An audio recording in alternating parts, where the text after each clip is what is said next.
See here, and today I'm going to talk about this new project about privacy, and that's an interesting thing.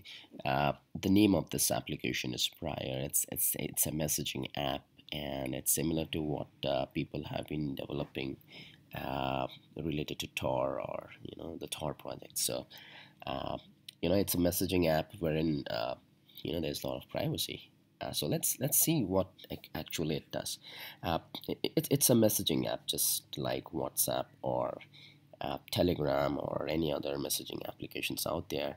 And this is specially designed for activists, journalists, and anyone who needs a safe, easy, and robust way to communicate.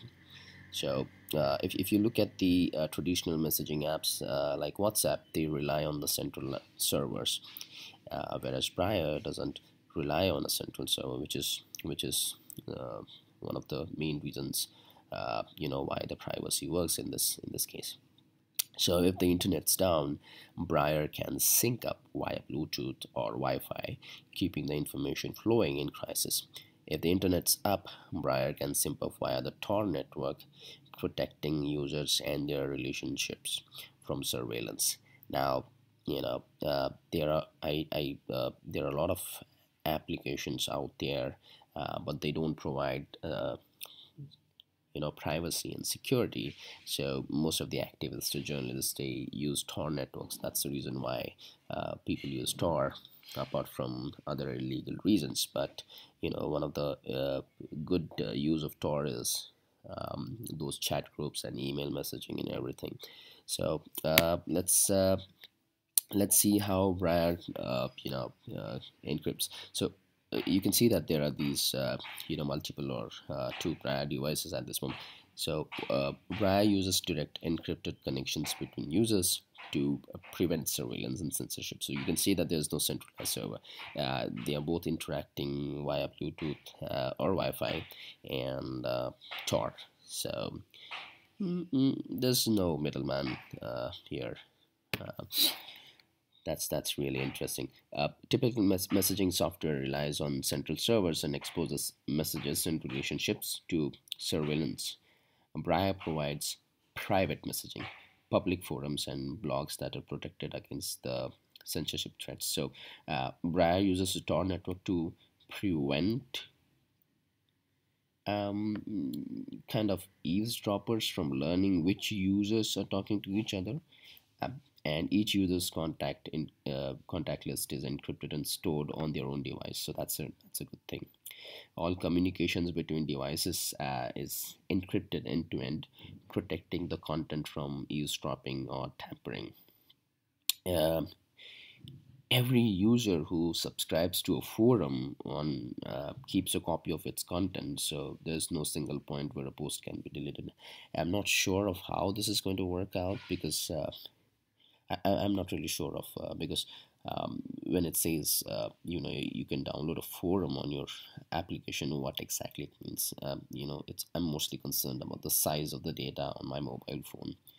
So those are the things which need to be taken care of. I think Briar's setup, it's very easy. It's similar to other applications. So you just have to choose your username, your password, and confirm it and create an account.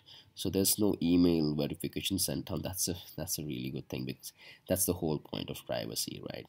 Uh, it's very simple to add contacts. You just have to tap on the contact list, and but there's one thing you need to understand, that to add a contact you must meet the person in physical, and then both of you have to scan the QR codes, and this kind of ensures you are connecting to the right person, so nobody can impersonate you or read your messages.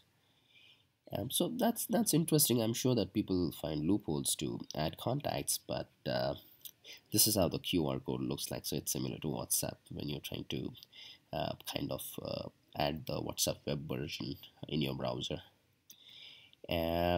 So adding a contact is simple. You just hit on the plus icon on the contact list, and there you have to scan the QR code and so on. So uh, you can also so this is messaging. So let's see how uh, messaging works out. So similar to other applications, you can send a private message to a contact with just clicking on your name and start typing. So if one of your contacts is offline, your message will not be delivered until you come online, because you both have to be in sync online. You can also make introductions, your contacts to each other through Briar. This allows them to become contacts without having to meet up. So there's another way to get in the app. To start introduction, type contact's name in the contact list and choose make introduction from the menu. That's simple. That's really simple. That's going to be of much help. Um, so you just have to you can just put in an additional message, whatever you feel like, and the other person has to accept it, so that they can get accepted into the contacts list, and they'll be able to communicate.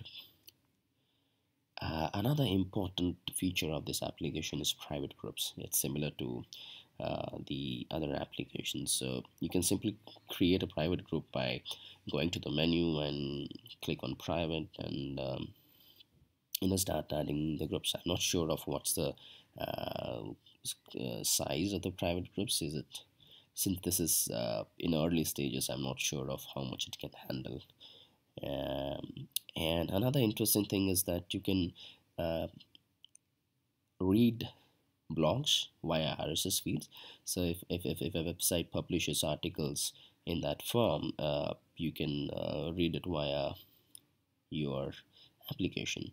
And these articles are downloaded via Tor, so nobody knows what actually is you are reading. That's an interesting thing. Well, so this is the short introduction of this application. I would be soon coming up with a video of this one. Uh, that's it. Thanks.